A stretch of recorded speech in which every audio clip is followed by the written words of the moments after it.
जय श्री कृष्ण दोस्तों, कैसे हैं आप? अच्छी होंगे, स्वस्थ होंगे, अपने घरों में खुश होंगे। आपका बहुत बहुत स्वागत करती हूँ आपके यूट्यूब चैनल पे।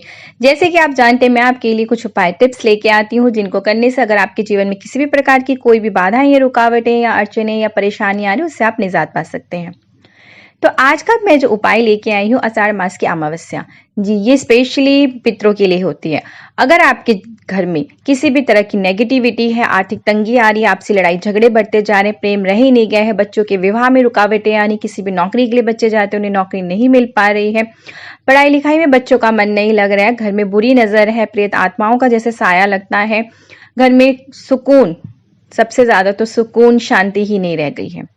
तो आप एक छोटा सा उपाय करके देखिए। आपके पितृ शांत नहीं है तो घर में इन सब चीजों का प्रभाव अवश्य पड़ता है। तो आप अपने पितरों को शांत कीजिए, उनकी आत्मा की शांति के लिए आप एक छोटा सा उपाय, बहुत ही सरल, बहुत ही आसान सा, अचूक सा उपाय है ये। अगर आपके पितृ शांत है तो आपके घर में वैसे ही सब कुछ अच्छा होने लगेगा। अगर आपके पितृ शांत नहीं है और पितृ दोष चल रहा है घर में, तो आप कुछ भी कर लीजिए, कोई भी उपाय कर लीजिए, आपके घर में सुख शांति सुकून आ ही नहीं सकता है, बच्चों के जीवन में सफलता प्राप्त उन्हें हो ही नहीं सकती है। तो सबसे सर्वप्रथम आपने अपने पितृ को शांत करना है, अपने जीवन से पितृ दोष को दूर करना है, अपने घर से पितृ दोष को दूर करना है। तो आपने करना क्या है, आषाढ़ मास की अमावस्या वाले दिन आप सबसे पहले सुबह उठ जाइए और उठने के बाद आपने 1 लोटा जल जो सूर्य देव को अर्घ्य अवश्य देना है, और आपने 1 लोटा जल और लेना है जिसमें आपने काला तिल मिला लेना है। जी, काला तिल मिला लीजिए, थोड़े से अक्षत। अक्षत आप जानते हैं कि साबुत चावल को बोला जाता है, टूटे फूटे बिल्कुल नहीं होने चाहिए। आपने थोड़े से अक्षत और काला तिल मिला के दक्षिण दिशा की ओर मुख करके आपने ये जल अर्पण करना है, और ओम पितृ देवाय नमः का 3 बार आपने जाप करना है, और आपने ये जल दक्षिण दिशा में चढ़ा देना है। आप ध्यान रखिएगा, जब आप ये जल चढ़ा रहे हो तो आप किसी पौधे या गमले के अंदर करके चढ़ाइए, जिससे कि आपके पांव तक नहीं लगना चाहिए, छींटे नहीं आने चाहिए। ठीक है, इसका फल आपको नहीं मिल पाएगा अगर आपके पाँव में छींटे आए तो। इसलिए आप किसी पौधे पे करके फिर आप चढ़ाइए, कि जिससे कि आपके पाँव में या इधर उधर इसके छींटे ना लगे।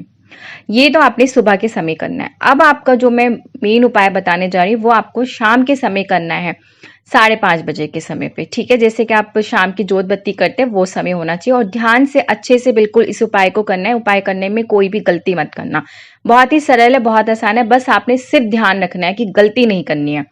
आपने एक तांबे का दिया लेना है, एक मुखी वाला दिया, जिसमें कि एक तरफ लंबी बत्ती जलती है।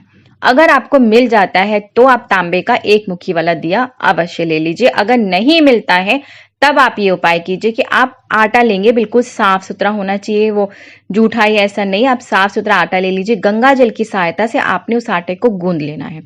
गूंदने के बाद आपने एक मुखी वाला दिया बनाना है और एक 5 मुखी वाला दिया बनाना है।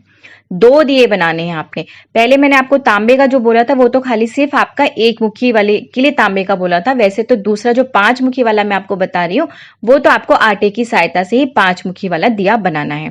5 मुखी में आप समझ सकते हैं कि जो 5 मतलब बत्ती होगी रुई की, वो 5 दिशाओं में जलेगी।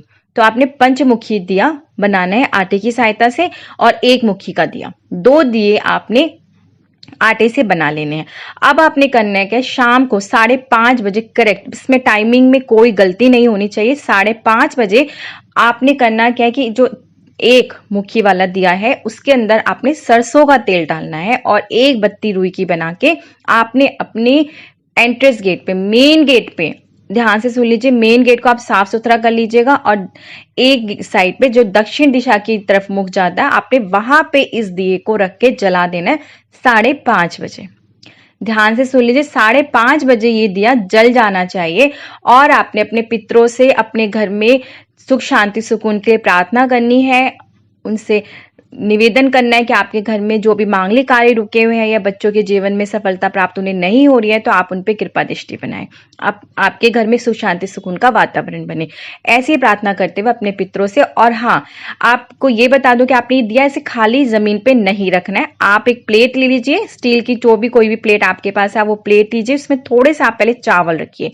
चावल रखने के बाद उसके मतलब चावल आप इतने तो रखिएगा कि आप किसी को दान कर सके, किसी जरूरतमंद को, तो आप आधा किलो ले लीजिए, 500 ग्राम चावल ले लीजिए, या आपकी नई क्षमता है तो आप एक कटोरी ले लीजिए चावल की, आप उसमें चावल भर के और आपने उसके ऊपर ये दिया रख के वहां पे जलाना। ऐसे डायरेक्टली आपने इसे खाली जमीन पे नहीं रखना, अगर आपकी क्षमता नहीं है तब थोड़ा सा ही चावल लेके प्लेट में उस पर रख दीजिए, और बाद में ये फिर आप चिड़िया को या कबूतर को दाने के लिए आप डाल सकते हैं।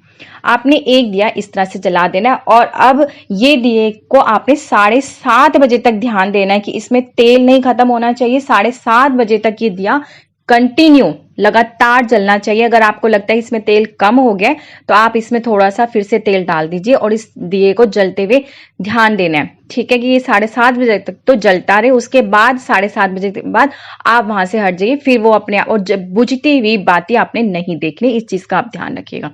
7:30 बजे तक आपने ध्यान देना है, उसमें तेल भर दीजिएगा अगर तेल कम हो गया। अब आपको जो मैंने पंचमुखी दिया बताया, आपके घर में नेगेटिविटी है, लड़ाई झगड़े बढ़ रहे हैं, घर में लगता है कि बुरी नजर है, किसी ऊपरी चक्कर या हवा कुछ भी इस तरह का है, तो आपने क्या करना है, जो पंचमुखी दिया बनाया था उसमें आपने पहले रुई की बाती बना लीजिए, और ये आपने देसी घी से जलाना है। देसी घी से ही जलाना है, क्षमता नहीं है तो आप देख लीजिए, उसके बाद आप सोचना कि इसमें तेल या कुछ और डालना, मगर कोशिश यही करिएगा कि आप इसे देसी घी से ही जलाएं, इसमें घी ही डालना है आपने।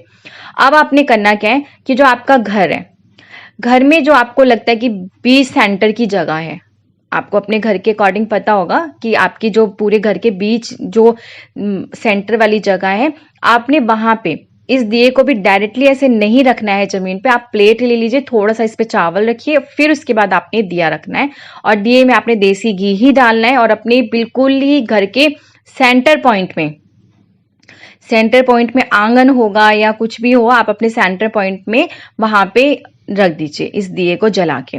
और अपने पितरों से, अपने देवी देवताओं से, जो आपके घर के इष्ट देव जिनको आप मानते हैं, उनसे प्रार्थना करते हुए कि आपके घर के हर दुख तकलीफ को, हर परेशानी को वो दूर करे। और ये दिया आपने जला, ये दिया भी आपने 5:30 बजे करेक्ट जला देना, और 8 बजे तक ये दिया जलते रहना चाहिए। तो ये दोनों दिए आपने ध्यान रखने हैं कि बुझने नहीं चाहिए, आप इन दियों का ध्यान रखेंगे। यह अमावस वाले दिन आपने अवश्य कार्य करना है।